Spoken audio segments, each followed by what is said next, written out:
கிறிஸ்துக்குள் அன்பான சகோதர சகோதரிகளுக்கு, குடும்பத்தார் அனைவருக்கும் ஆண்டவராகிய இயேசு கிறிஸ்து நாமத்தினால என்னுடைய வாழ்த்துக்களை நான் தெரிவித்துக் கொள்கிறேன்.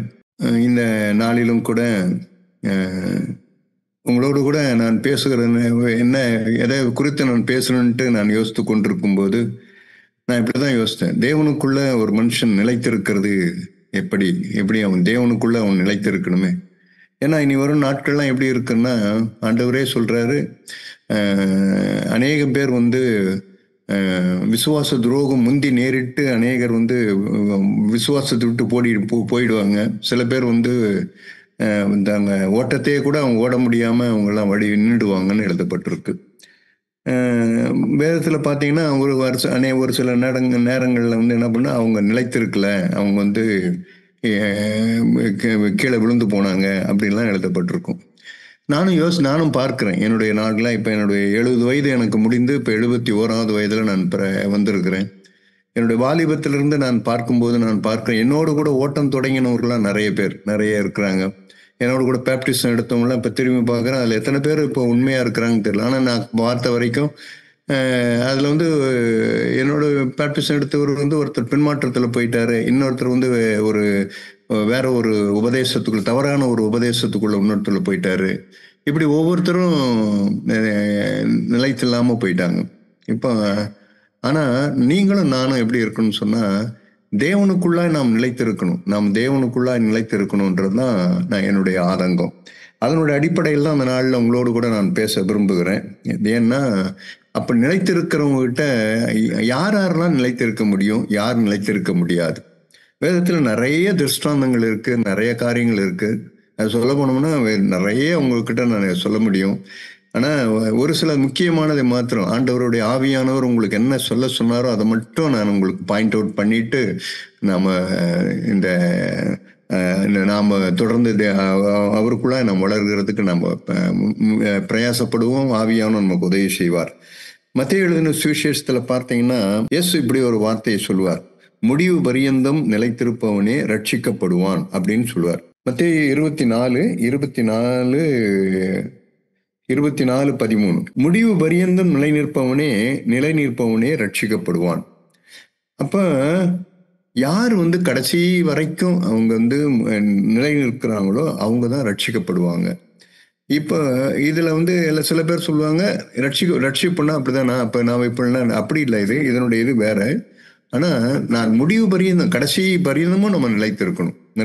ஏன்னா நிறைய பேர் இப்போ பார்த்தீங்கன்னா ஒரு பாட்டுக்கார் பாடுவாரு, ஓட்டம் தொடங்கின பேரதிகம், மீட்பருடன் போனார் மெத்த மெதுவாய், கூட்டம் புதிதென்று சிலர் கூடினார், நாட்கள் போனதால் வாட்டம் அடைந்தார். கூட்டம் புதுசா இருக்குது அப்படின்ட்டு இப்படி வர்றவங்க என்ன பண்ணுவோம்னா கடைசியில எல்லாருமே அவங்க பேக் அடிச்சுடுவாங்க. ஒரு பின்மாற்றம் இல்லாத ஒரு வாழ்க்கை, அதாவது நிலைத்திருக்கிறதுன்னு என்ன அர்த்தம்னா, எந்த சூழ்நிலையிலும் கிறிஸ்து அப்போஸ்தலனாகிய பவுல் சொன்னது போல, அவருடைய அன்பை விட்டு என்னை பிரிக்க முடியாது என்பதை நிச்சயித்திருக்கிறேன். எது வந்தாலும் கூட சரி, அவருடைய அன்பை விட்டு என்னை பிரிக்க முடியவே முடியாது. பவுலுடைய இது என்னன்னா, அவர் எப்பவுமே ஒரு ஸ்ட்ராங்கா ஒரு வார்த்தையை சொல்லுவார், உயர்வோ தாழ்வோ அதிகாரமோ மேலானதோ எனக்கு என் வாழ்க்கையில எது நடந்தாலும் கூட சரி. நம்ம வாழ்க்கையில் நிறைய நடந்த உடனே நமக்கு என்ன, சில பேர்லாம் சொல்லுவாங்க, சிலதெல்லாம் இப்போ நான் சில பேர்லாம் சொல்லுவாங்க, இவ்வளோ தூரம் இருந்தேன், எனக்கு ஒண்ணுமே நடக்கலை, அதனால நான் நான் என் வழிக்கு நான் திரும்ப போறேன் அப்படின்வாங்க. இல்லை, அப்படி கிடையாது. ஆபகூக்ல அந்த தீர்க்கதரிசி அவர்கிட்ட பார்த்தீங்கன்னா அவர் என்ன சொல்லுவார்னா, அத்திமரம் துளிர் விடாமற் போனாலும், கிடையில மாடுகள் இல்லாமற் போனாலும், எது இல்லாம போனாலும் கூட நான் கர்த்தருக்குள்ள மகிழ்ச்சியா இருப்பேன், என் ரட்சிப்பின் தேவனுக்குள்ள நான் களி கூறுவேன். அப்படின்னா என்னன்னா, எனக்கு இருக்குது இல்லை, எனக்கு இருந்தது இல்லை அப்படின்றதெல்லாம் கிடையாது. இது இருந்தாதான் நான் இப்படி இருப்பேன்ல, எனக்கு இருந்தாலும் சரி இல்லைனாலும் சரி. பவுல் சொன்னது போல பட்டினியா இருக்கவும் நான் குறைவா இருக்கவும் நான் போதிக்கப்பட்டேன், பட்டினியா இருக்கவும் எல்லா சூழ்நிலையும் மனரம்மியமா இருக்க கற்றுக்கொண்டேன்னு சொன்னார். அதே போல எந்த சூழ்நிலை வந்தாலும் கூட கிறிஸ்துவனுடைய அன்பை விட்டு என்னை பிரிக்க மாட்டாது என்பதை நான் நிச்சயித்திருக்கிறேன்னு சொன்னார். அதுதான் நிலைத்திருக்கிறது. இது மாதிரி தேவன் ஏன் என்னுடைய கேள்வி எல்லாம் என்னன்னா, முடிவு பரியந்த நிலைத்திருப்பான்னா ஏன் அநேகர் முடிவு பரியந்தம் நிலைத்திருக்கல, ஏன் அவங்க பாதியிலே விழுந்து போயிடுறாங்க, இல்லைன்னா ஏன் அவங்க வந்து பின்தொடர்கிறதுல ஏன் அவங்க வந்து பேக் அடிக்கிறாங்க, பின்மாறி போகிறாங்க? பவுல் எடுத்தவொடனே சொன்னார், தேமா இப்பிரபஞ்சத்தின் மீது ஆசை வைத்து என்னை விட்டு பிரிந்து போனான் அப்படின்னு எழுதப்பட்டிருக்காரு. இது மாதிரி நிறைய பேர், சில பேர் வந்து போவாங்க, போன உடனே அவங்களாம் திரும்பி போயிடுவாங்க. சில பேர் வந்து அவங்க முழுவதுமாய் ஃபாலோ பண்ண மாட்டாங்க. பட் நான் இந்த நாளில் சிஎஃப்எஃப்ஜியில் இருக்கிற நம்ம எல்லாருக்கும் உங்களுக்கு சொல்லணும்னா, இல்லை, நாங்கள் வந்து ஒரு நாளும் திரும்பி பார்க்க மாட்டோம். ஒரு பாட்டு இருக்குல்ல, நான் வந்து பின்னோக்கேன், நான் பின்னோக்கேன், சிலுவை என் முன்னே, உலகம் என் பின்னே, நான் பின்னோக்கேன், நான் பின்னோக்கேன் அப்படின்னு சொன்னது போல, நான் எப்பொழுதும் வந்து நான் முன்னேறுகிறவர்களாய் இருந்து கொண்டே இருக்கணும். அப்படின்னா அதுக்கு காரணம் என்ன, நான் நிலைத்திருக்கிறவனாய் நான் இருக்கணும். அதனாலதான் இயேசு கிறிஸ்து அந்த வார்த்தையை சொன்னார், முடிவு பரியந்தும் நிலைத்திருக்கிறவன் தான் ரட்சிக்கப்படுவான். அவன் அப்படி இல்லாம, முடிவு பரியந்தம் இல்லாம ஏதோ ஒரு இதுக்காக வந்தவங்க, அதாவது இன்னொரு இடத்துல சொல்ல போனா எப்படி எழுதப்பட்டிருக்குன்னு சொன்னா, இம்மைக்காக மாத்திரம் நான் இயேசுவின் மீது நான் நம்பிக்கை வைத்திருப்பேன்னு சொன்னா, எல்லா மனுஷரை பார்க்கணும் நான் பரிதவிக்கப்படத்தக்கவனாய் இருப்பேன்னு எழுதுறாரு. நான் இம்மைக்காக மாத்திரம் இயேசுவின் ஒரு நம்பிக்கை வச்சிருந்தேன். இப்போ அது எனக்கு வரல, அதனால நான் அவனை இப்ப நான் பின்பற்றல. அதெல்லாம் இல்லை, அப்படி கிடையாது.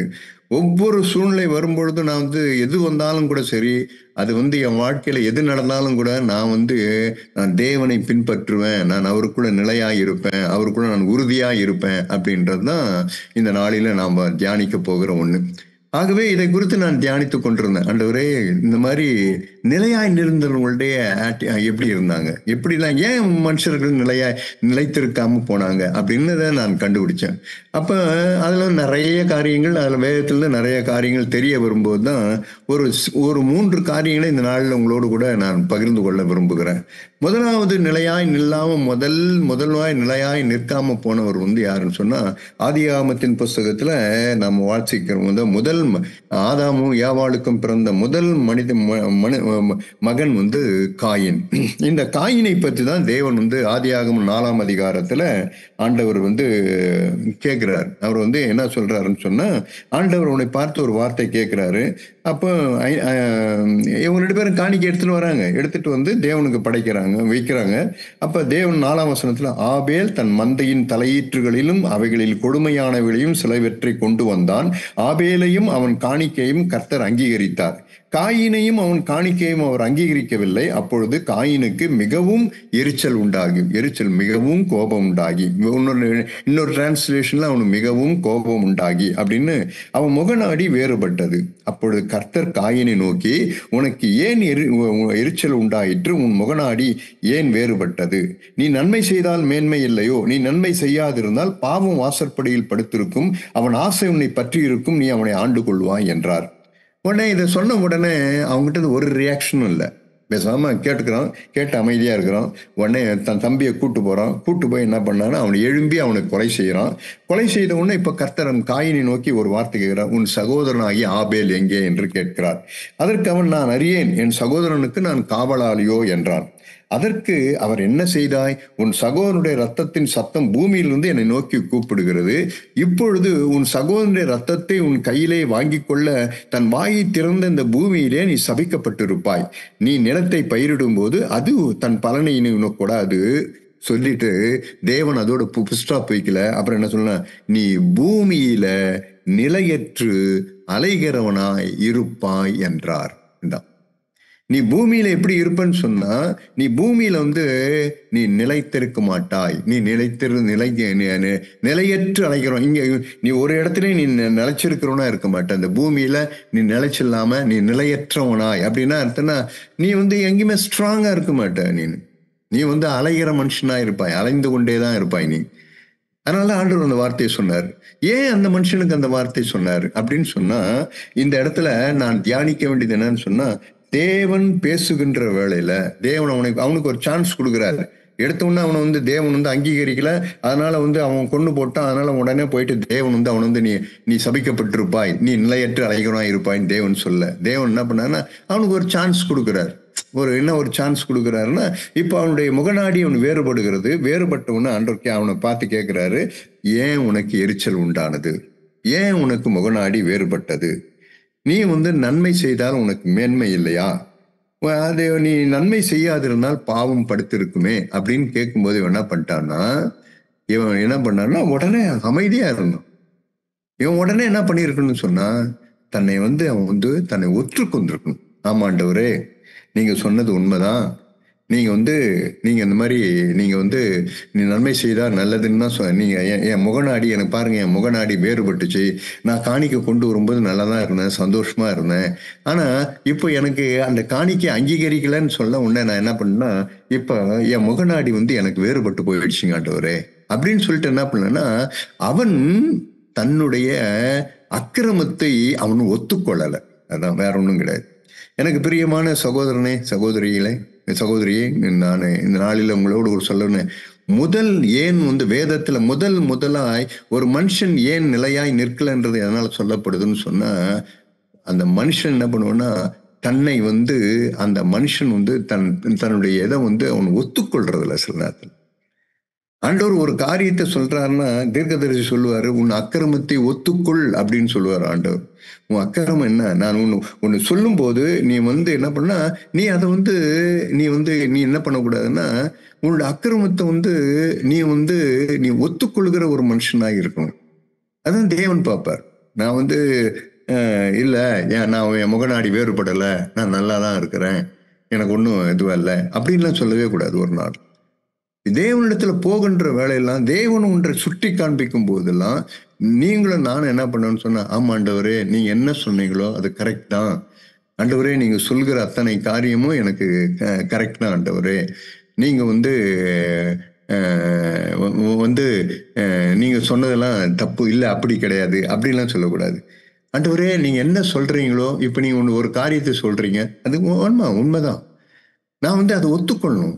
ஒவ்வொரு சூழ்நிலை வரும்பொழுதும் நான் ஆண்டவர்கிட்ட ஒத்துக்கொள்ளணும்.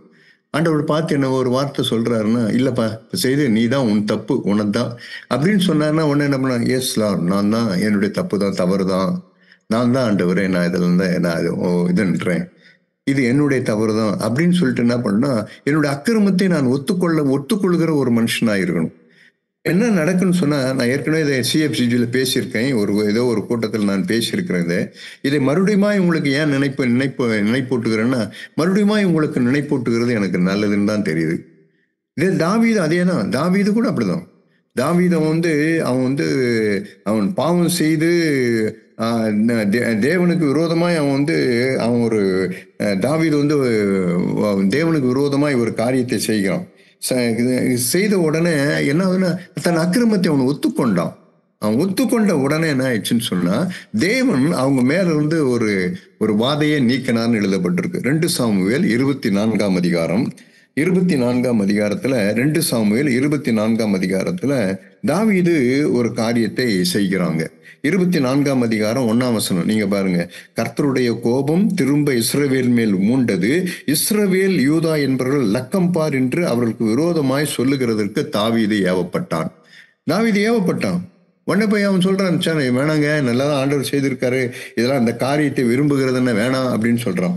ஆனாலும் கூட விடல, போய் எண்ணிட்டு விடா அப்படின்னு ஒன்று இருக்கிறோம். எண்ணிட்டு வந்த உடனே அதுக்கு எவ்வளவு நாள் ஆகுது சொல்லுங்க. 8ஆவது வசனம் பாருங்க, 24:8. இப்படி தேசமெங்கும் சுற்றி திரிந்து 9 மாதமும் 20 நாளும் ஆன பிற்பாடு எருசலேமுக்கு வந்தார்கள். 9 மாதமும் 20 நாள், 9 மாதமும் 20 நாளும் தேவன் என்ன பண்ணாருன்னா, அவனுக்கு பேசவே இல்லை. அவனோடு கூட ஒண்ணுமே சொல்லல. என்ன சொன்னான் உடனே, இப்படி தேவனுடைய கோபம் அப்படியே இருந்துட்டே இருக்கு. தாவீதுக்கு அது வரைக்கும் தாவீதுக்கு தெரியல. அந்த 9 மாதம் 20 லக்கம் பாடை வந்த உடனே ராஜாவின் இருதயம் 10வது வசனம் பாருங்க. இவ்விதமா ஜனங்களை எண்ணின பின்பு ராஜாவின் இருதயம் அவனை வாதித்தது. அவனை வாதித்த உடனே அவன் சொல்றான், அப்படி தாவீது கர்த்தரை நோக்கி, நான் இப்படி செய்ததுனாலே பெரிய பாவம் செய்தேன். இப்பொழுதும் ஆண்டவரே, உம்முடைய அடியானின் அக்கிரமத்தை நீக்கிவிடும், நான் மகா புத்தியனமாய் செய்தேன் என்றான். சொல்லிட்டான். நான் தான் நான் இப்படி செய்ததுனால பெரிய பாவம் செய்துட்டேன் அப்படின்னு சொல்லிட்டோன்னே, ஆனாலும் தேவன் அவனுக்கு ஒரு 3 காரியத்தை சொல்றாரு. 3வது காரியத்தில் அவன், நான் கர்த்தருடைய கரத்தில் நான் விழுகிறேன்னு சொல்றான். விழுந்த உடனே அவன் என்ன பண்றான்னா, தேவன் 15ஆம் வசனம், அப்பொழுது கர்த்தர் இஸ்ரவேலிலே அன்று காலமே தொடங்கி குறித்த நாள் வரைக்கும் கொள்ளை நோயை வரப்பண்ணினார். அதனால் தான் முதல் பெயர்செபா மட்டும் உள்ள ஜனங்களில் 70,000 பேர் செத்து போனார்கள். தேவ தூதன் எருசலேமை அழிக்க தன் கையை அதில் நீட்டின போது கர்த்தர் அந்த தீங்குக்கு மனஸ்தாபப்பட்டு ஜனங்களை சங்கரிக்கிற தூதனை நோக்கி, போதும், இப்பொழுது உன் கையை நிறுத்து என்றார். அந்த அந்த வேளையிலே கர்த்தருடைய தூதன் எபூசின ஆகிய அர்வனாவின் போரடிக்கிற களத்திற்கு நேரே இருந்தான். 17வது வசனம் பாருங்க. ஜனத்தை உபாதிக்கிற தூதனை தாவீது கண்டபோது அவன் கர்த்தரை நோக்கி, இதோ நான் தான் பாவம் செய்தேன், நான் தான் அக்கிரமம் பண்ணேன். பார்த்தீங்கன்னா இங்க என்ன, இங்க முதல் இப்படி நான் இப்படி செய்தனால பெரிய பாவம் செய்த ஆண்டவரே அப்படின்னு ஒரு நான் இங்க என்ன சொல்றேன்னா, ஸ்பெசிபிக்கா என்ன சொல்றேன், இதோ நான் தான் பாவம் செய்தேன், நான் தான் அக்கிரமம் பண்ணினேன். இந்த ஆடுகள் என்ன செய்தது? உம்முடைய கை எனக்கும் என் தகப்பன் வீட்டுக்கும் விரோதமாய் இருப்பதாக என்று விண்ணப்பம் பண்ணுகிறான். உடனே பாருங்க, உடனே அதை ஒத்துக்கிறான் பாருங்க. நான் தான் ஆண்டவரே பாவம் செய்தேன், நான் தான் இதெல்லாம் பண்ணிட்டேன். அதனாலதான் கடைசியா அந்த வார்த்தை முடிக்கும் போதுன்னா, தேவன் ஜனத்தின் மேல இருக்கிற அந்த வாதையை தேவன் எடுக்கிறார். அதுக்கப்புறம் தான் அவன் பலி எடுக்கிறான். பலி எடுத்தோன்னா அந்த பலியிட நிறுத்தாம ஜனத்தின் மேல் இருந்த வாதை நிறுத்தப்பட்டதுன்னு அப்படின்னு. அநேக நேரங்களில நான் ஏன் நான் நிலையாம அங்க நிற்காம போகிறேன்னு சொன்னா, நான் அக்கிரமத்தை நாம செய்கிறத நான் அநேக நேரங்களில் நான் ஒத்துக்கொள்கிறது கிடையாது. நானும் சரி, நீங்களும் அதுல தேவன் ஒரு நேரத்துல நான் ஒத்துக்கொள்ற வரைக்கும் தேவன் சில நேரத்துல அவரும் விடுறதே இல்லை. நீதிமொழிகள் 28:13 வாசித்து பார்த்தீங்கன்னா என்ன இருக்குன்னா, தன் பாவங்களை மறைக்கிறவன் வாழ்வடைய மாட்டான், அவளை அறிக்கை செய்து விட்டு விடுகிறவனோ இரக்கம் பெறுவான்னு எழுதப்பட்டிருக்கு ஜென்ரலா. ஆனாலும் கூட இந்த வார்த்தை பாருங்க, தன் பாவம் நீ மறைக்க நீ ஒத்துக்கொண்டு பாரு, உனக்கு இரக்கம் கிடைக்கும் அப்படின்றது. இது எல்லாருக்குமே இது ஒரு ஆபாடம் போல வருது. அது ஏன்னா இந்த சமயத்துல இந்த ஆபாடத்தை நான் சரியா போடாதனால சில நேரத்துல நான் அங்க எனக்கு ஷேக்கிங் வர்றதுக்கு காரணமே அதுதான். ஆனா நான் என்னுடைய காரியங்களை தேவனிடத்துல நான் போய் ஒரு சின்ன காரியம் எது நடந்தாலும் கூட சரி, என்னோட குடும்பத்திலேயோ அல்லது எந்த ஒரு இடத்துலயோ நான் தான் தப்பு பண்ணிட்டேன், நான் இந்த காரியத்துல நான் தான் அதன்ட்டேன். ஒரு இதை நான் பேசிட்டு வந்த உடனே நான் அப்படி பேசியிருக்க கூடாது. தேவன் என்னை பார்த்து ஒரு காரியத்தை, ஆமாண்டவரே நான் அப்படி சொல்லியிருக்க கூடாது.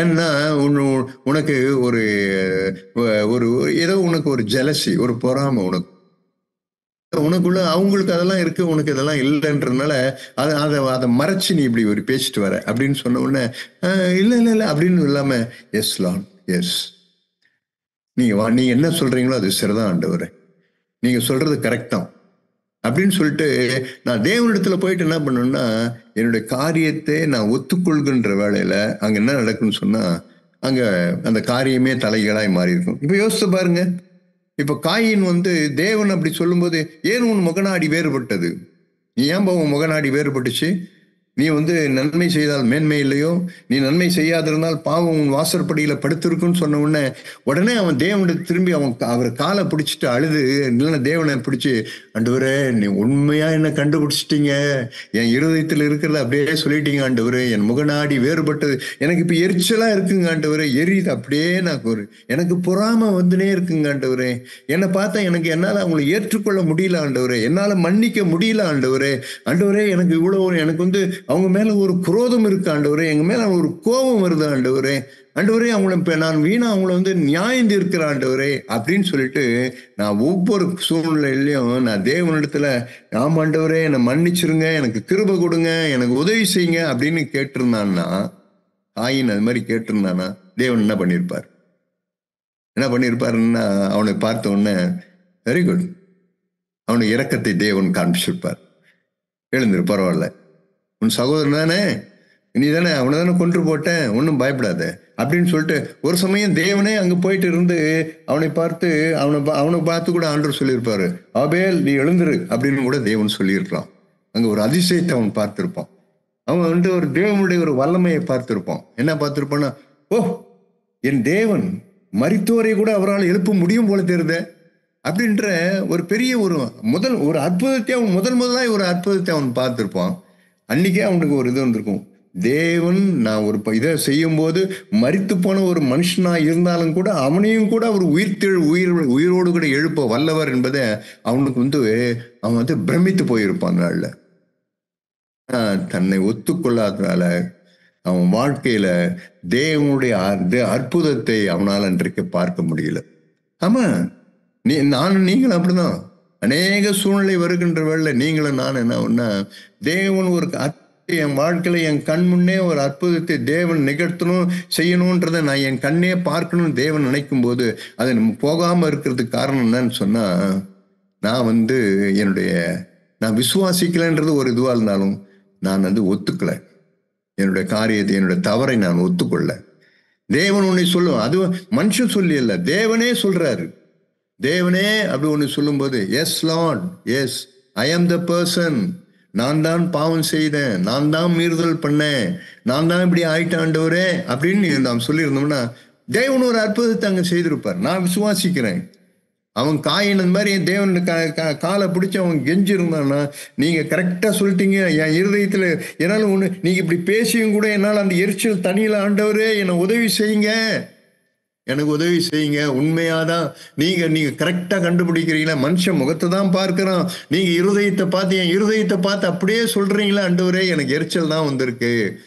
இப்ப என் சகோதரனை கொலை பண்ணும் போல, அவனை அடிக்கணும் போல தெரியுதுங்க ஆண்டவர். எனக்கு அவனை கொலை பண்ணலன்னு அவனுக்கு என்ன அடிச்சிருப்பான், கொலையாது மாறி போயிட்டான், என்னன்னு தெரியாது. அவன் தேவன்கிட்ட சொல்லியிருக்கலாம், அது எனக்கு அவ்வளவு இது பொறாமையா இருக்குங்க ஆண்டவர், பொறாமையா இருக்கு. வெற்றி வாழ்க்கைக்குரிய ஒரு ரகசியம் என்ன தெரியுமா? அன்றைக்கு காயின் தான் எனக்கு சொல்லி கொடுக்குறோம். நீ உன்னுடைய தவறை நீ ஒத்துக்கொண்டிருந்தனா உனக்கும் ஜெயங்கொண்ட வாழ்க்கை சாத்தியம். அதுதான் அதனுடைய அர்த்தம். உனக்கும் ஜெயங்கொண்ட வாழ்க்கை சாத்தியம். உடனே அந்த மாதிரி ஒத்துக்கொண்டு இருந்தான்னா தேவன் அவனை தூக்கி இருப்பாரு. அவனு தேவன் பண்றதும் பண்ணிவிட்ட இப்போ நீ என்ன வந்துன்றீங்க அப்படின்னு சொல்லு. ரெண்டாவது இன்னொரு சான்ஸ் கொடுக்குறாரு. அவன் கொலை பண்ணிட்டு வந்துட்டு அப்புறம் கூட அவனுக்கு உன் சகோதரனா என் ஆபேல் எங்கேன்னு கேட்கிறாரு. சரி, முதல்ல தான் உனக்கு இது வரல, அட்லீஸ்ட் செகண்ட் டைம் தான் ஆண்டவரே நீங்க முதல்ல சொல்லும் போது தான் நான் இதாகல. நம்ம தேவன் எப்படிப்பட்ட த காட் ஆஃப் மெனி சான்சஸ். தேவன் இன்னொரு சான்ஸ் கொடுத்துட்டே இருப்பாரு. ரெண்டாவது சான்ஸும் கொடுத்தாரு. சரி, நீ கொலை பண்ணிட்டு வந்துட்ட, இப்ப சொல்லு உன் சகோதரன் எங்கே அப்படின்றாரு. உடனே இவர் என்ன பண்றாருன்னா, அவர் தேவனை பார்த்து என்ன சொல்றாருன்னா, அப்பவும் ஒத்துக்க மாட்டேன்றான். என் சகோதரன் நான் காவலாளியோ, ஏன்னா நீ அப்படியா அப்படின்னு சொல்றான். எவ்வளவு நெஞ்செழுத்தம் பாருங்க அவனுக்கு, எவ்வளவா அவன் தேவனுக்கு முன்பாக இருக்கான் பாருங்க. எனக்கு பிரியமானவர்ல, அதான் முதல் கோணல், அது முற்றிலும் கோணலாய் மாறுகிறது. முதல்ல நான் சரியாதுன்ட்டு முதல்ல நான் போய் இருந்தேன்னு சொன்னா அடுத்தது எனக்கு இந்த வார்த்தை வந்திருக்காது. முதல்ல ஆமா எனக்கு எரிச்சல் உண்டான்னா எனக்கு என்ன தேவன் என்ன பண்ணியிருப்பாருன்னு சொன்னா எனக்கு அந்த எரிச்சலை எட்டு போட்டிருப்பாரு. உடனே அவன் எழுந்து தேவனை அவன் இருதயத்தை, அவனுக்கு ஒரு புதிய இருதயத்தை தேவன் கொடுத்தோன்னே அவன் எழுந்து ஓடி போய் அவன் ஆபேல கட்டி முடிச்சு அவனை முத்தம் கொடுத்து அவனை கிஸ் பண்ணி, ஹே பரவாயில்லடா, நீ என்னோட இதுவா இருக்கிற, ஆனாலும் கூட தேவனுக்கு நீ எப்படி செய்யணும்ன்றத எனக்கு நீ கற்றுக் கொடுத்திய. சின்ன பையன் எனக்கு பின்னால பிறந்த உங்ககிட்ட இருந்து நான் ஒரு ஞானத்தை கற்றுக்கொள்ளும்படி தேவன் எனக்கு உதவி செய்தாருன்னு சொல்லிட்டு தன் தம்பியை அப்ரிஷியேட் பண்ணியிருப்போம். ஆவிக்குரிய இதனோட அர்த்தம் கூட உண்டுங்க, ஆவிக்குரிய அர்த்தங்களும் உண்டு. முதியவர்களா இருக்கிற நாம கூட என்ன பண்ணுவோம்னா, சில நேரத்துல நம்மை விட இளையவரா இருக்கிற சகோதரர்கள் தேவனுக்கு ஒண்ணு செய்யும் போது என் இருதயத்துல எரிச்சலோ பொறாமையோ அல்லது இல்லைன்னு சொன்னா நான் அவங்களை அப்ரிஷியேட் பண்றதுல நான் இதுவா இருப்பேன். என்னோட இப்பதான் எனக்கு இவ்வளவு ஆச்சு, இவர் இப்பதான் வந்தாரு அப்படின்னு நான் சொல்ல முடியும். ஹே வெரி குட், வாலிப பிள்ளை எவ்வளவு அடடா சூப்பரா அதுன்றான்டா. எவ்வளவா அவன் தேவனோட டைம் ஸ்பெண்ட் பண்ணியிருப்பான், எவ்வளவா தேவனுடைய வார்த்தையை தியானிச்சிருப்பான், எவ்வளவா என் தம்பிக்கு இவ்வளவு வந்திருக்கு அப்படின்னு சொல்லிட்டு என்ன பண்ணுவாங்கன்னா அவங்கள அப்ரிஷியேட் பண்றவங்களா இருப்பாங்க. ஏன் நான் அப்ரிஷியேட் பண்றதில்ல? என்னை விட ஜூனியர் இல்லை என்னை விட 1 வயசு 2 வயசு குறைவா இருப்பாரு. தேவன் அவருக்கு ஒரு கிருபையை, ஒரு தாளந்து அவர் என்ன செய்கிறதை காட்டிலும் அவர் அதிகமாய் ஒன்று செய்திருக்கும் போது ஏன் எனக்கு அப்ரிஷியேஷன் வரமாட்டேந்து? நான் ஏன் பொறாமை உள்ளவனா இருக்கிறேன்? எதனா ஒன்று சொல்லி மட்டம் தட்டணும்னு ஏன் நினைக்கிறேன்னு சொன்னா என் இருதயத்துல எரிச்சல் இருக்கு, வேற ஒன்றும் கிடையாது. தேவனுக்கு அனுப்பிச்சு கொடுப்பாரு.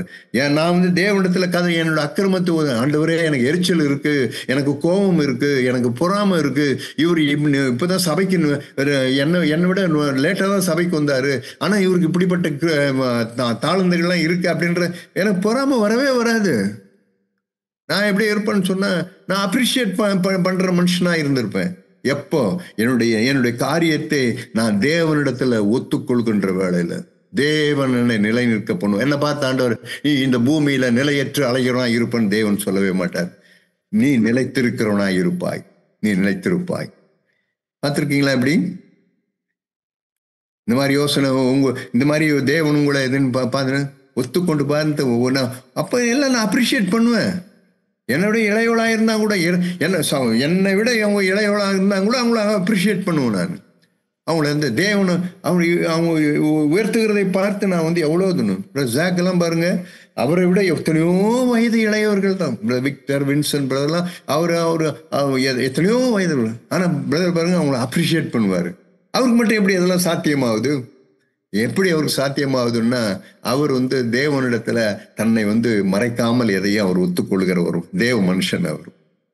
அதனால தேவன் அவருக்கு ஒத்துக்கொள்கிறார். அதனால அவரை பார்த்து நான் கற்றுக்கொள்றேன். நான் அவரிடத்துல இருக்கிற நேர்மை, அவரிடத்துல இருக்கிற உண்மை, அவருக்கு இருக்கிற எல்லாம் அதெல்லாம் பார்க்க எனக்கு பிரியமானவர்களே, நீங்க அப்படி இருந்து பாருங்க. நீங்களும் நானும் அப்படி இருந்து பார்த்தோம்னா நான் தேவனுக்குள்ள நிலைத்திருக்கிறவனாக இருந்து கொண்டே இருப்பேன். இன்னொரு இப்போ இது நான் ஒத்துக்கொள்கிறதுனால ஒரு ஒண்ணு. இன்னொரு காரியத்தை உங்களுக்கு காண்பிக்கிறோம். இது அடுத்த ஒரு 1 சாமுவேலின் புஸ்தகம் 13ஆம் அதிகாரம். 1 சாமுவேல் 13ஆம் அதிகாரம். இது இன்னும் சொல்ல போனா அதுக்கு முன்னே இன்னொரு வார்த்தை நான் காண்பிக்க விரும்புகிறேன்.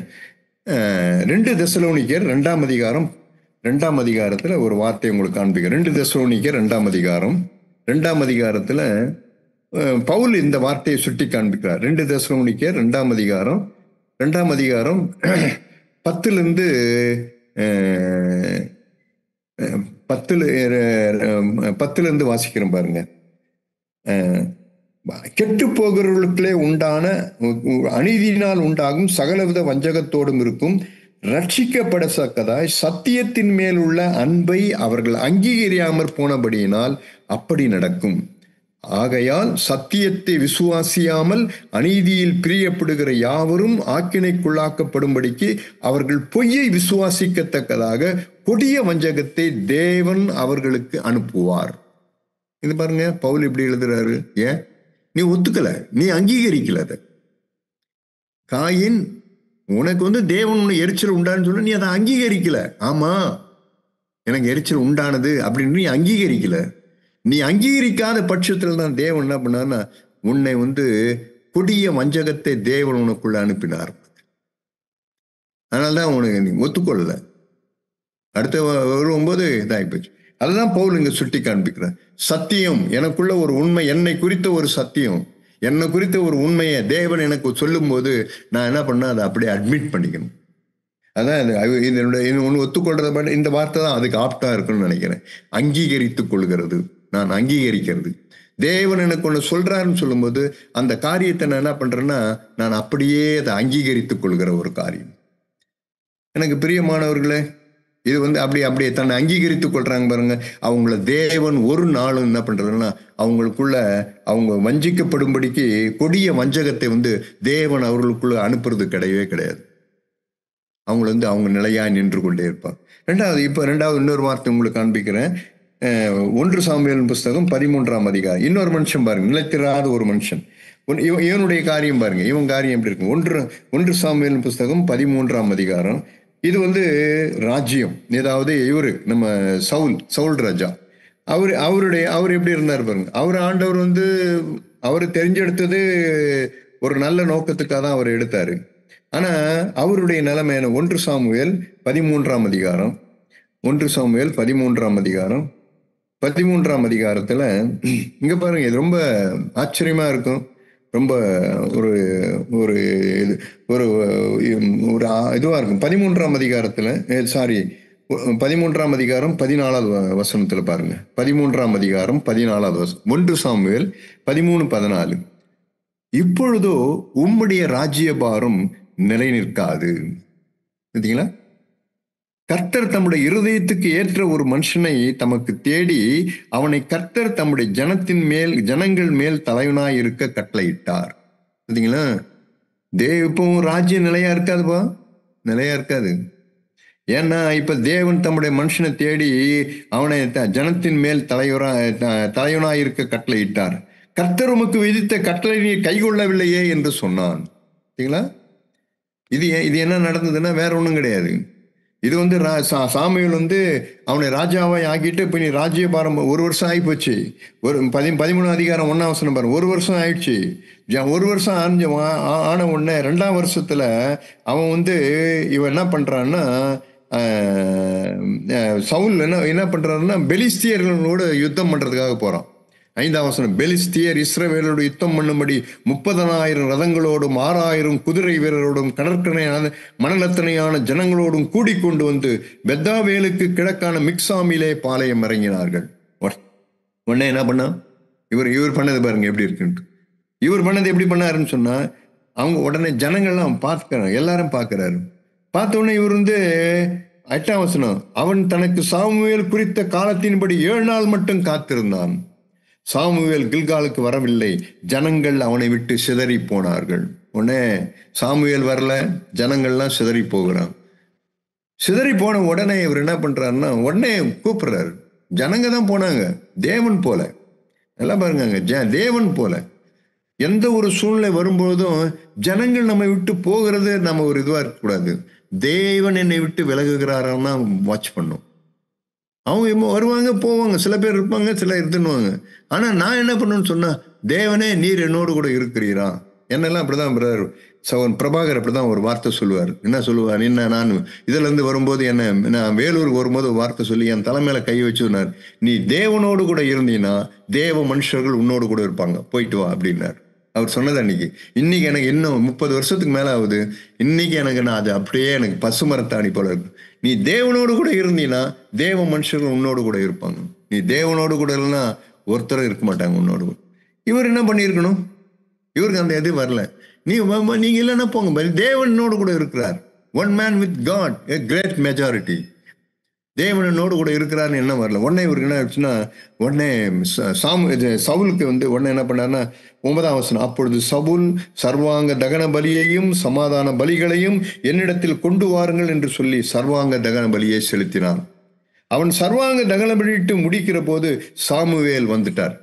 சவுல் அவனை சந்தித்து வந்தனம் செய்கிறான். என்னப்பா நீ என்ன இப்படிலாம் பண்ணிட்டேன்னா, ஜனங்க இப்படிலாம் பண்ணிட்டாங்க, அதனால நான் சரி போகிறதுனால நான் வந்து நீங்களும் இது இல்லை, அதனால நான் வந்து இப்படி பண்ணிட்டேன், விண்ணப்பம் பண்ணல, அதனால இப்படி பண்ணிட்டேன்னு சொல்லிட்டான். சொல்லிட்டு உடனே அவரு சாமுவேல் தான் அதுக்காக அந்த வார்த்தையை சொல்றாரு. 14 வசனம், இப்பொழுது உம்முடைய ராஜ்யபாரம் நிலை நிற்காது. சொன்ன உடனே நீங்க என்ன பண்ணிருப்பீங்க யோசித்து பாருங்க. நீங்க சொன்ன மாத்திரத்துல அது மாதிரி சொன்ன உடனே என்ன பண்ணிருக்குன்னா, அவர் காலில் விழுந்திருக்கணும். அவர் காலில் விழுந்து என்னை மன்னிச்சிருங்க, நான் வந்து இந்த ஜனங்களுக்கு பயந்து நான் இது மாதிரிலாம் சொல்லிட்டேன், நான் இது மாதிரிலாம் செய்துட்டேன், என்னை வந்து தயவு செய்து மன்னிச்சிருங்கன்னு சொல்லியிருக்கணும். ஆனா வேதம் என்ன திரும்ப எழுதி ரெக்கார்ட் பண்ணுது, ஒண்ணுமே பேசல, அவரு அமைதியா இருந்தார். பாருங்க வேதம் என்ன, உடனே அது மாதிரி உனக்கு இது மாதிரி நடக்க போகுதுப்பா, நீ கை கொள்ளவில்லை என்று சொன்னான். 15 பாருங்க, சாமுவேல் எழுந்திருந்து கில்காலை விட்டு பென்னியமின் நாட்டுள்ள கிபியாவுக்கு போனான். சரி, சவுல் தன்னோடு கூட இருக்கிற ஜனத்தை தொகை பார்க்கிற போது ஏறக்குறைய 600 பேரா இருந்தார்கள். அவங்க எல்லாரும் சேர்ந்து பென்னியமின் நாட்டிலே கிபியாவில இருந்து விட்டார்கள். உடனே என்ன சாமுவேல் இந்த பக்கம் போனாரு, அவர் இந்த பக்கம் போனாரு. அவ்வளவு செய்தன.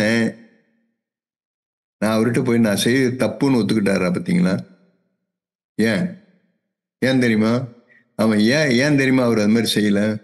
தன்னை நியாயப்படுத்தினார், வேற ஒன்றும் கிடையாது. ஏங்க நான் செய்ததில்ல, நீங்க வரல அதனாலதான் செய்தேன், இதுல போய் என்ன தப்பு இருக்கு? தன்னை நியாயப்படுத்துகிறது.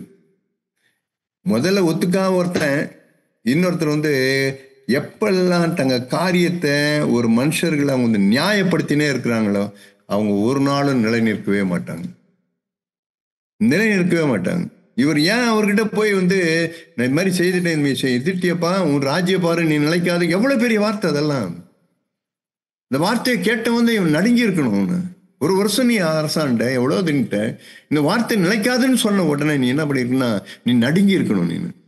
ஆனா நீ என்ன பண்ணிட்டன்னா, அவரு சொல்லிட்டேன், அவர் சொல்லி போய்றாரு. அவரு நான் ஒன்றும் எதுவும் இல்லை, அவரு வந்திருக்கணும், அவரு வரல. நியாயப்படுத்துறது. அந்த நியாயப்படுத்தினால என்ன ஆயிடுச்சுன்னா அவர் போனாரு, இவரும் இந்த பக்கம் போயிட்டாரு. போயிட்டு ரொம்ப ரெண்டு பேரும் போயிட்டு மறுபடியும் இன்னொரு சான்ஸ் தேவன் மறுபடியும் பாருங்க, தேவன் பாருங்க, நான் என்ன சொல்றேன்னா மறுபடியும் தேவன் ஒரு சான்ஸ் கொடுத்துனே வர்றாரு பாருங்க, கொடுத்துட்டே வர்றாரு. அடுத்தது 15ஆம் அதிகாரம் 15. பின்பு சாமுவேல் சவுலை நோக்கி இஸ்ரவேல் உம்மை சொல்லிட்டு நீ 3ஆவது, இப்பொழுதும் நீ போய் அமலேக்கை மடங்கடித்து அவனுக்கு உண்டான எல்லாவற்றையும் சங்கரித்து அவன் மேல் இரக்கம் வைக்காமல் புருஷரையும் ஸ்திரீகளையும் பிள்ளைகளையும் குழந்தைகளையும் மாடுகளையும் ஆடுகளையும் ஒட்டகங்களையும் கழுதைகளையும் கொன்று போட கடவாய் என்கிறார் என்று சொன்னார். உடனே அதை கேட்ட உடனே இவர் என்ன பண்ணார், உடனே போயிட்டு என்ன பண்ணாருன்னா இப்போ மறுபடியும் போனார். மறுபடியும் போய் எல்லாரையும் நின்னாரு. ஆனா அங்க இருக்கிற ஆடு மாடுகள் கொழுமையானவங்களை தப்ப வச்சாரு. முதல்ல தான் ஏற்கனவே இப்படி பண்ணிட்டேன், 2வது தடவை நீ என்ன பண்ணுன்னா நீ அது மாதிரி செய்யல, அப்போ எல்லாவற்றையும் அழித்து போட மனது. 9ஆம் வசனம், சவுலும் ஜனங்களும் ஆகாகையும் ஆடு மாடுகளில் முதல் தரமானவர்களையும் 2ஆம் தரமானவர்களையும் ஆட்டுக்குட்டிகளையும் நலமான எல்லாவற்றையும் அழித்து போட மனதில்லாமல் தப்ப வைத்து அற்பமானவைகளும் உதவாதவையுமான சகல வஸ்துக்களையும் முற்றிலும் அழித்து போட்டார்கள். அப்பொழுது கர்த்தருடைய வார்த்தை சாமுவேலுக்கு உண்டாகி அவர் சொன்னது, நான் சவுலை ராஜாவாக்கினது எனக்கு மனஸ்தாபமாய் இருக்கிறது, அவன் என்னை விட்டு திரும்பி என் வார்த்தைகளை நிறைவேற்றாமல் போனான் என்றார். அப்பொழுது சாமுவேல் மனநொந்து முழுதும் கர்த்தரை நோக்கி கூப்பிட்டான். பார்த்தீங்களா, அப்பவும் வரல. ஏன் இப்பவும் வர உனக்கு இது வரல? ஏன் வரல? நியாயப்படுத்த ஆரம்பித்தாய். நான் பார்த்துருக்கல, எப்போ ஒரு காரியத்துல என்னை நியாயப்படுத்திக்கொண்டே இருக்கிறனோ அப்பெல்லாம் என்ன நடக்குன்னா நான் தவறுகிற ஒரு நிலை நிற்கவே மாட்டேன். ராஜ்யம் நிலை நிற்காதுப்பா, நீ நிலை நிற்க மாட்டப்பா. இதெல்லாம் நமக்கு திருஷ்டாந்தங்கள். இதெல்லாம் அவர் சொல்றதெல்லாம் தன்னை நியாயப்படுத்துகிறார். ஏன்னா அவர் இது மாதிரி போய் நான் அதை தியானிக்கும் போது இப்படித்தான் நான் பார்த்தேன். நான் அதை அப்படியே யோசித்து ஏன்னால சவுல் இப்படி ஆனார் அப்படி.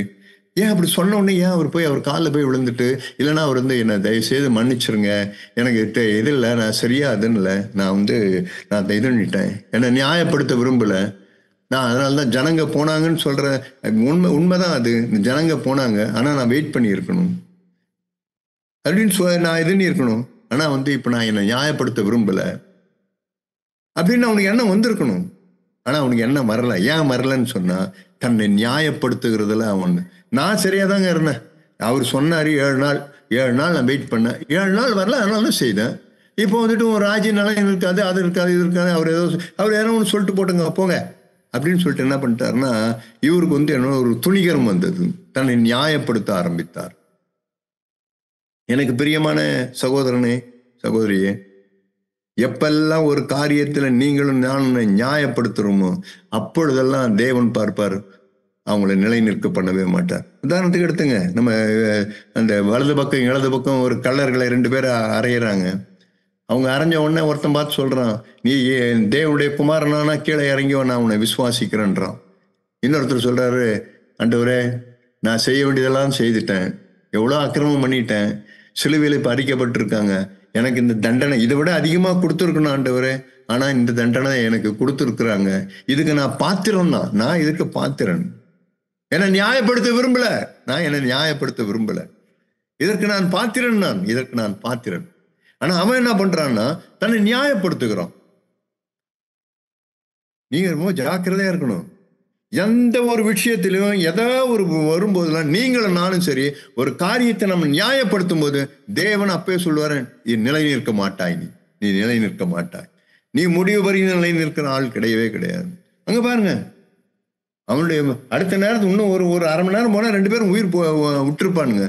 ஆனா தன்னுடைய கடைசி நேரத்துல என்ன பண்ணான்னா ஒரு மனுஷன் தன்னுடைய ஜீவனை தப்ப வைத்துக் கொண்டான். எப்படி ஜோப்னா தன்னை நியாயப்படுத்தல, தன் ஜீவனை தப்ப வைத்தான். ஆனா கடைசி நேரம் ஆகி கூட தன்னை நியாயப்படுத்திட்டே இருந்தான் பாருங்க, அவன் ஜீவனை வேஸ்ட் பண்ணிட்டான். அநேக சூழ்நிலை வரும் நம்ம வாழ்க்கையில, நம்ம குடும்பங்கள்ல அநேக சூழ்நிலைகள் வரும். எந்த சூழ்நிலை வரும்போது நீங்கள் நான் என்ன பண்ண, என்னை நியாயப்படுத்தவே கூடாது, ஒரு நாளும் என்னை நியாயப்படுத்தவே கூடாது. என்னை நியாயப்படுத்துகின்ற வேளை ஆண்டவர் உங்களை என்னையும் பாரு சொல்லுவார், உன் ராஜ்யம் நிலை நிற்காது, நீ நிலைத்திருக்க மாட்டாய். நீ முடிவு வரையும் நிலைத்திருக்கணும்னா இருக்கவே மாட்ட. ஏன்னா உன்னை நியாயப்படுத்திட்டே இருக்கிற இன்னும். சவுல் அப்படிதான் பண்ணார். அவர் நியாயப்படுத்தினார். வெளிப்புறம் தெரியல. அவர் மனசுக்குள்ள நான் கரெக்டா தான் வந்தேன். நான் 7 நாள் இருக்க சொன்னார். 7 நாள் நான் கரெக்டா வந்துட்டு 7 நாள் நான் வெயிட் பண்ண தான் செய்தேன். இவர் லேட்டா வந்துட்டு இப்போ இப்படிலாம் சொன்னா நான் என்ன பண்றது அப்படின்ட்டு உள்ளுக்குள்ளவே தன்னை நியாயப்படுத்தினால்தான் சவுல் அந்த வார்த்தை, சாமுவேல் அந்த வார்த்தையை சொல்கின்ற வேளையில கூட அவர் காலில் விழுந்து அவர் கதறணும், தான் செய்து தப்புன்னு ஒத்துக்க முடியல அவனால. உள்ளுக்குள்ளவே தன்னை நியாயப்படுத்திக்கிறது. கரெக்ட். ஆனா இந்த திருடம் பாருங்க, அவன் நியாயப்படுத்தினான். ஆனா அவன் நியாயப்படுத்துவான், ஐ எம் டிசர்வ், நான் இதற்கு பாத்திரன், ஆண்டவரே உங்களோட ராஜ்யம் வருகின்ற வேளை நினைச்சுக்கொள்ளுங்க அப்படின்னு சொன்னான். ஆண்டவர் திரும்பி பார்த்து இன்றைக்கு என்னோட கூட பரதேசத்தில் இருப்பான்னு நினைச்சிருப்பேன். நீ வந்துருவேன், நீ என்னோட கூட பரலோகத்தில் இருப்ப, உனக்கு நரகம் கிடையாது, நீ நித்தியமா நீ அங்க இருப்ப, வந்துருவேன் நீன்னு. தேவன் எப்படி செய்துட்டா பார்த்தீங்களா? நியாயப்படுத்தாத ஒரு மனுஷனை. எனக்கு பிரியமானவர்களே, எந்த சூழ்நிலை வரும்போதும் நாம நியாயப்படுத்தவே கூடாது. நான் உடனே அதை ஆண்டவரே நான் நியாயப்படுத்தவே மாட்டேன், என்னை நியாயப்படுத்த நான் துணியவே மாட்டேன். அந்த கல்லனை போல சொல்லுவேன், I am deserve for that, I am deserve, நான் இதற்கு பாத்திரன். பார்த்துருக்கீங்களா? கடைசியா இன்னொரு காரியத்தை உங்களுக்கு காண்பிக்க விரும்புகிறேன். இந்த இன்னொரு காரியம் என்ன, தானியேல் தீர்க்கதரிசியின் புஸ்தகத்துல ஒரு காரியத்தை உங்களுக்கு காண்பி. தானியேல் தீர்க்கதரிசியின் புஸ்தகத்துல ஒரு காரியத்தை காண்பிக்க வருகிறேன். அவன் தானியேல் 2ஆம் அதிகாரம், தானியேல் தீர்க்கதரிசியின் புஸ்தகம் 2ஆம் அதிகாரம். இங்க பாருங்க, இங்க இதை பார்த்தீங்கன்னா இது ஒரு இதுவா இருக்கும். தானியேல் தீர்க்கதரிசியின் புஸ்தகம் 2ஆம் அதிகாரம். ராஜாவுக்கு ஒரு சொப்பனம் வருது. ஒரு சொப்பனம் வந்த உடனே அந்த ராஜா போய் அப்போ ராஜா கிட்ட போய் கேட்கிறாங்க. 2ஆம் அதிகாரம் 31வது வசனம். தானியேல் தீர்க்கதரிசியின் புஸ்தகம் 2ஆம் அதிகாரம் 31வது வசனம். அப்போ எல்லாரும் போய் கேட்கிறாரு, அவங்க யாரும் அது இல்லை. அப்போ தானியேல் 27ஆம் வசனம் பாருங்க. தானியேல் ராஜ சமூகத்திலே பிரதியுத்தரமாக ராஜா கேட்கிற மறைபொருளை ராஜாவுக்கு தெரிவிக்க ஞானிகளாலும் ஜோஷியராலும் சாஸ்திரிகளாலும் குறி சொல்கிறவர்களாலும் கூடாது. மறைபொருள்களை வெளிப்படுத்துகிற பரலோகத்திற்கு தேவன் கடைசி நாட்களில் சம்பவித்ததை ராஜாவாகிய நேபுகாத் நேச்சருக்கு தெரிவித்திருக்கிறார். உம்முடைய சொப்பனமும் உம்முடைய படுக்கையின் மேல் உம்முடைய தலையில் தன்னுடைய தரிசனங்களும் என்னவென்றால் அப்படின்னு சொல்லிட்டு அவன் தரிசனத்தை சொல்றார். 31ஆம் வசனம். ராஜாவே, நீர் ஒரு பெரிய சிலையை கண்டீர். அந்த பெரிய சிலை மிகுந்த பிரகாசம் உள்ளதாய் இருந்தது. அது உமக்கு எதிரே நின்றது. அதன் ரூபம் பயங்கரமாய் இருந்தது. அந்த சிலையின் தலை பசும்பொன்னும், அதன் மார்பும் அதன் புயங்களும் வெள்ளியும், அதன் வயிறும் அதன் தொடையும் வெண்கலமும், அதன் கால்கள் இரும்பும், அதன் பாதங்கள் பாதி இரும்பும் பாதி களுமணியுமாய் இருந்தது. நீர் பார்த்து கொண்டிருக்கும் போதே கைகளால் பேர்க்கப்படாத ஒரு கல் பெயர்ந்து உருண்டு வந்து அந்த சிலையை இரும்பும் களிமண்ணும் ஆகிய அந்த பாதங்களின் மேல் மோதி அவைகளை நொறுக்கி போட்டது. அப்பொழுது அந்த இரும்பும் களிமண்ணும் வெண்கலமும் வெள்ளியும் பொன்னும் ஏகமாய் நொறுங்குண்டு கோடை காலத்திலே போரடிக்கிற கடத்தில் இருந்து பறந்து போகிற பதலை போலாயிற்று. அவைகளுக்கு ஒரு இடமும் கிடையாதபடி காற்று அவைகளை அடைத்து கொண்டு போயிற்று. சிலையை மோதின கல்லோவென்றால் ஒரு பெரிய பர்வதமாகி பூமி எல்லாம் நிரப்பிற்று. சொப்பனம் இதுதான், அதன் அர்த்தத்தையும் ராஜ்ய சமூகத்தில் தெரிவிப்போம் அப்படின்னு சொல்லிட்டு அந்த சொப்பனத்தை சொல்றாரு. இதுல என்ன இருக்கு? இப்போ நாம தியானிக்கிறதுக்கு இதுக்கு என்ன இருக்கு அப்படின்னு சொல்லிட்டு உங்களுக்கு இது வரும். இல்லை, ஒன்றும் இல்லை. அவர் ஒரு சிலையை நிறுத்துறாரு. அது மேல தலையில இருக்கிறது பொண்ணு, அடுத்தது வெள்ளி, அடுத்தது வெங்கலம், அடுத்தது பார்த்தா இரும்பு களிமண், பாதத்துல பார்த்தா 2 ஒண்ணா இருக்கிறது. இப்ப என்ன பண்ணுது, மேல இருந்து ஒரு கல் அந்த சிலை மேல சும்மா அது பொண்ணா இருந்திருந்ததுன்னா அந்த சிலை பொத்துன்னு கீழே தான் விழுந்திருக்கும். ஆனா இந்த சிலை எப்படி இருந்ததுன்னா வெள்ளி, பொண்ணு, அப்புறம் வெங்கலம், அப்புறம் இரும்பு, அப்புறம் களிமண். அது கல் விழுந்த உடனே என்ன ஆச்சுன்னு சொன்னா சிலை நில நிற்கல, பொத்துன்னு அது தனித்தனியா பிரிஞ்சு காத்து வந்தோன்னு எல்லாமே அடிச்சுன்னு போயிடுச்சு. நில நிற்கல. ஏன் ஏன் நிழல் இருக்கல? ஏன் நிழல் இருக்கலன்னா அது ஒன்றா இல்லை, அது வந்து கலப்படமாக இருந்தது. அப்படின்னா நான் எனக்கு எனக்கு எனக்கு எனக்கு தேவனை எப்படி உணர்த்தினாருன்னு சொன்னால், எப்பா அது எப்படி இருந்ததுன்னா கலந்து இருந்தது. அப்படின்னா அப்படின்னா என்ன அர்த்தம்னா, அந்நிய நுகத்தில் அவிசுவாசிகளோடு கூட நீங்கள் பிணைக்கப்படாதிருப்பீர்களாகன்னு பவுல் ஒரு வார்த்தையை சொல்வார். கொரிந்தியருக்கு எழுதும்போது பவுல் இந்த வார்த்தையை அப்போ பவுல் வந்து கொரிந்தியருக்கு எழுதும்போது இப்படி ஒரு வார்த்தையை சொல்வார். ரெண்டு கொரிந்தியர் ஆறாம் அதிகாரம் 6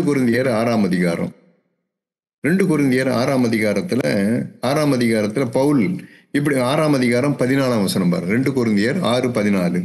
அந்நிய நுகத்திலே அவிசுவாசிகளுடன் சேராதிருப்பீர்களா, அல்ல பிணைக்கப்படாதிருப்பீர்களாக. நீதிக்கும் அநீதிக்கும் சம்பந்தம் ஏது? ஒளிக்கும் இருளுக்கும் ஐக்கியம் ஏது? கிறிஸ்துவுக்கும் பேலியாளுக்கும் இசைவேது? அவிசுவாசியுடனே விசுவாசிக்கு பங்கேது? தேவனுடைய ஆலயத்துக்கும் விக்கிரகங்களுக்கும் சம்பந்தம் ஏது? நான் அவர்களுக்குள்ளே வாசம் பண்ணி அவர்களுக்குள்ளே உலாவி அவர்கள் தேவனாய் இருப்பேன், அவர்கள் என் ஜனங்களாய் இருப்பார்கள் என்று தேவன் சொன்னபடி நீங்கள் ஜீவனுள்ள தேவனுடைய ஆலயமாய் இருக்கிறீர்களே. ஆனபடியால் நீங்கள் அவர்கள் நடுவிலிருந்து புறப்பட்டு பிரிந்து போய் அசுத்தமானதை தொடாதிருங்கள் என்று கர்த்தர் சொல்லுகிறார். அப்பொழுது நான் உங்களை ஏற்றுக்கொண்டு உங்களுக்கு பிதாமாய் இருப்பேன், நீங்கள் எனக்கு குமாரரும் குமார்த்திகளுமாய் இருப்பீர்கள் என்று சர்வ வல்லமையுள்ள கர்த்தர் சொல்லுகிறார். ஏன் இதுதான் ஏன் நிலை நிற்கல? ஏன் நிலை நிற்கலன்னு சொன்னா, அந்நிய நோகத்துல அவிசுவாசியோடு கூட பிணைந்திருக்கிற யாரும் நிலைத்திருக்க முடியாது. களிமண்ணு இரும்பு இது ரெண்டும் ஒன்னா எதுன்றாங்க, ஆனா அது ஸ்ட்ராங்கா நிக்காது. அது ரெண்டும் என்ன வெவ்வேறு, அது வந்து கலப்படம். எனக்கு பிரியமானவர்களே, நான் அந்நிய நுகத்துல நான் அவிசுவாசிகளோடு கூட நான் பிணைக்கப்படும் போது என்ன வரும்னா, நான் என்னால் நிலை நிற்க முடியவே முடியாது. வேதம் ஒரு இடத்துல எழுதுது, என்ன எழுதுன்னு சொன்னா, தேவன் அந்த சாலமோனுடைய அந்த ராஜ்ய பாரத்தை அவர் ஸ்திரப்பட்டது. அவன் ஒரு 3 காரியத்தை செய்தோன்னா அங்க வேதம் அடுத்து என்ன, இப்ப சாலமோனின் கையில ராஜ்ய பாரம் ஸ்திரப்பட்டது அப்படின்னு. ஆனா நிலை நிற்கல. ஏன்? அவன் வந்து அநேக ஸ்திரீகள் மீது, எத்தனையோ புறஜாதியான ஸ்திரீகள் மீதெல்லாம் ஆசை வைத்து அவன் தான் இதாயிட்டான். அந்நிய நுகத்துல நீங்க பார்த்துருக்கீங்களா? எப்படி உங்களுடைய இது எப்படி இருக்குன்னு பாக்குறீங்க? அவிசுவாசியோடு கூட யோசித்து பாருங்க. ஏன் நான் நிலை நிற்கல? தேவன் சொல்ல முடிய பரியந்த நிலைத்திருப்போம்னா ரட்சிக்கப்படுவான்னார். ஏன் நான் நிலைத்திருக்காம போயிட்டேன் அப்படின்னு சொன்னா, சம்திங் நான் ஏதோ ஒரு இடத்துல நான் என்ன பண்றேன்னு சொன்னா, நான் வந்து அந்நிய நுகத்துல அவிசுவாசிகளோடு கூட எங்கேயோ நான் எனக்கு தெரியாம நான் ஒரு ஒரு ஐக்கியம் நான் வச்சுட்டு இருந்திருப்பேன். அதனால்தான் நிறைய பேருடைய வாழ்க்கையில அந்த மாதிரி நடந்துடும். அதனால்தான் நான் ஜாக்கிரதையா இருக்கணும். ஒவ்வொரு சூழ்நிலை வருகின்ற வேளையில நீங்களும் நானும் ரொம்ப எச்சரிக்கையா இருக்கணும். ஆண்டவர் பார்த்தோம், அதனால ஆண்டவர் சொன்னார், அந்த சில நிலை நிற்கல பாரு, விழுந்து போச்சு பாரு, பத்துன்னு விழுது. ஒரு காத்தாட்சி ஒண்ணு எல்லாமே ஓடி போயிடுச்சு. ஏன் ஓடி போடுது? அது வந்து கலப்படம், வேற ஒண்ணு இல்லை. அது அவங்க கலந்து இருக்கிறது. அதனாலதான் தேவன் அவங்கள பார்த்து ஒரு வார்த்தையை சொன்னார். அவங்க ஒரு ஆண்டவர் பார்த்து ஒரு வார்த்தைய அவங்கள வந்து ஒரு வார்த்தையை சொல்லும்போது ஒரு இன்னொரு வார்த்தை அங்க இருக்கும். அங்க என்ன எழுதி வச்சிருப்பாருன்னு சொன்னா, எண்ணாகமத்தின் புஸ்தகத்தை எடுத்து பாருங்க. எண்ணாகமும் இது கடைசியா ஒரே இந்த இதோட சொல்லி நான் நிறைவு செய்ய விரும்புகிறேன். எண்ணாகமத்தின் புஸ்தகம் 23ஆம் அதிகாரம். எண்ணாகமும் 23ஆம் அதிகாரம் 23ஆம் இதை வாசித்து பார்த்தீங்கன்னா உங்களுக்கு தெரியும். அங்க தேவன் அதுல எவ்வளவு இதுவா வச்சிருக்காருன்னு பாருங்க. 23ஆம் அதிகாரம் 9ஆம் வசனத்துல இருந்து பாக்குறோம். அவன் வந்து சபிக்க சொல்றான், ஜனத்தை பார்த்து சபிக்க சொல்றான். அப்போ வந்து தேவன் அவன் 8ஆவது வசனம், தேவன் சபிக்காதவனை நான் சபிப்பது எப்படி, கர்த்தர் வெறுக்காதவனை நான் வெறுப்பது எப்படி? கண்மலை உச்சியிலிருந்து நான் அவனை கண்டு குன்றுகளிலிருந்து அவனை பார்க்கிறேன். அந்த ஜனங்கள் ஜாதிகளோடு கலவாமல் தனியே வாசமாய் இருப்பார்கள். பார்த்தீங்களா? அன்னைக்கே சொல்றான், ஏய் இவங்கெல்லாம் உலகத்தோடு கூட டைப் வச்சுக்க மாட்டாங்க. இவங்கெல்லாம் சீஷர்கள். இவங்க இயேசு கிறிஸ்துவினுடைய சீஷர்கள். இவங்க உலக சிநேகிதர்கள் கிடையாது. இவங்க தேவனுடைய சிநேகிதர்கள், தேவ பிரியர்கள். இவங்க உலகத்தை பிரியப்படுத்துறவங்க கிடையாது. இவங்க தேவனை பிரியப்படுத்தவர்கள். இவங்கெல்லாம் எப்படிப்பட்டவன்னா, நீ உலகத்துக்கு சிநேகிதனாய் இருக்க விரும்புகிறவன் தேவனுக்கு இவன் பகஞ்சனாய் இருக்கிறான்னு எழுதப்பட்டிருக்கிறது. அப்ப இவங்க உலகத்துக்கு சிநேகிதர் கிடையாதுப்பா, இவங்க தேவனுடைய சிநேகிதர்கள். இவங்க the friend of God. இவங்க தேவனுடைய நண்பர்கள். இவங்க தேவனுடைய இவங்க உலகத்தார் அல்ல. அதனால இயேசு ஜெபம் பண்ணாரு, பிதாவே நான் உலகத்தான் அல்லாது போல இவர்களும் உலகத்தார் அல்ல அப்படின்னாரு. நான் உலகத்தோடு கூட, அவன் தான் சொன்னார், இவர்கள் ஜாதிகளோடு கூட கலவாமல். இவங்க தனியா தான் இருப்பாங்க எப்பவுமே. இவங்க தனித்து வாசம். அவன் சொல்றான் பாருங்க, தீர்க்கதரிசி அந்த இவர் சொல்றாரு, யார் தெரியுமா அந்த ஜனத்தை போய் சபியின்றிய, இவங்க யார் தெரியுமா, இவங்க ஜாதிகளோடு கூட கலவாமல் அவங்க தனியா வாசமா இருப்பாங்க சொல்லிட்டு 21ஆம் வசனம் பாருங்க, 21 பாருங்க.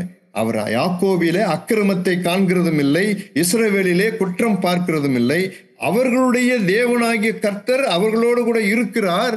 ராஜாவின் ஜெயகம்பீரம் அவர்களுக்குள்ள இருக்கிறது. தேவன் அவர்களை எகிப்திலிருந்து புறப்பட பண்ணினார். காண்டா மிருகத்துக்கு ஒத்த பலன் அவர்களுக்கு உண்டு. உண்டு உண்டு. எப்ப உண்டு? உங்களுக்கு எனக்கும். தேவன் புறப்பட பண்ணார்பா, அவங்களோட கூட தேவன் இருக்கிறாரு.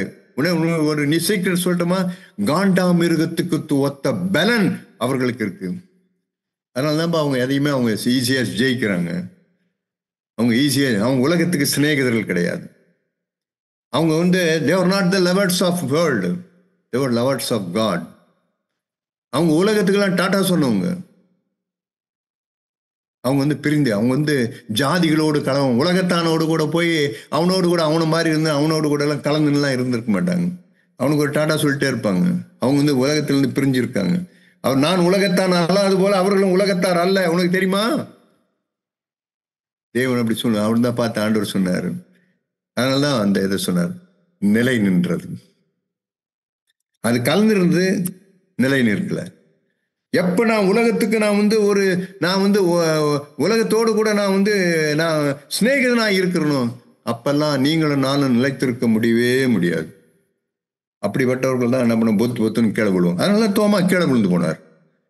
பிரபஞ்சத்தின் மீது ஆசை வைத்து தோமா என்னை விட்டு பிரிந்து போனார்னா ஏன் காரணம்னா, தேவமா அவர் என்ன பண்ணாருன்னா அவரு டைப் வச்சுக்கிட்டார், வேற ஒன்றும் கிடையாது. உலகத்தில் அவரோடு கூட ஒரு இதாயிடுச்சு. எனக்கு பிரியமானவர்களே, அதனாலதான் ஆண்டவர் இந்த வார்த்தையை சொன்னார், முடிவு பரியந்தம் நிலைத்திருப்பவனே ரட்சிக்கப்படுவான். யார் ரட்சிக்கப்பட முடியும்? யார் நிலைத்திருக்க முடியும்? யார் நிலைத்திருப்பார்கள் சொன்னா, தன்னை நியாயப்படுத்தாத மனுஷர்கள் தான் நிலைத்திருப்பார்கள். யார் நிலைத்திருப்பாங்கன்னு சொன்னா, தன் அக்கிரமத்தை அப்படியே ஒத்துக்கொள்கிற ஒரு மனுஷன் தான். யார் நிலைத்திருப்பாங்கன்னா, உலகத்துக்கு சிநேகிதனா இருக்க விரும்பாதவன் தான் தேவனுக்குள்ள நிலைத்திருப்பான். இன்னும் நிறைய இருக்கு. ஒரு சில இன்னும் நிறைய காரியங்கள், தேவன் நிலைத்திராத ஒரு சில காரியங்கள்லாம் இருக்கு. I think it's over. இது போதும். இந்த 3 காரியங்கள் உங்களுக்கு, இதை வச்சு நீங்க இன்னும் கூட நீங்க தியானித்து பாருங்க. நீங்க இருக்கிற எல்லாருமே தேவனுக்கா நீங்க நிலைத்திருக்கிற ஒரு பிள்ளைகளா நீங்க எல்லாரும் இருக்கணும்னு சொல்லிட்டு தான் நான் விரும்புறேன். இதுதான் தேவன் உங்களுக்கு கொடுக்க சொல்லி சொன்ன வார்த்தை. நிலைத்திருங்கள், நியாயப்படுத்தாதீர்கள். நிலைத்திருக்கிற எந்த மனுஷனும் தன்னை நியாயப்படுத்தவே மாட்டான். தன் அக்கிரமத்தை ஒத்துக்கொள்வான். அதே நேரத்துல அவன் தேவனுக்கு அவன் சிநேகிதனா இருந்து கொண்டே இருப்பான். கேட்கிறதுக்கு காது உள்ளவர்கள் கேட்க கடவர்கள். ஆமென்.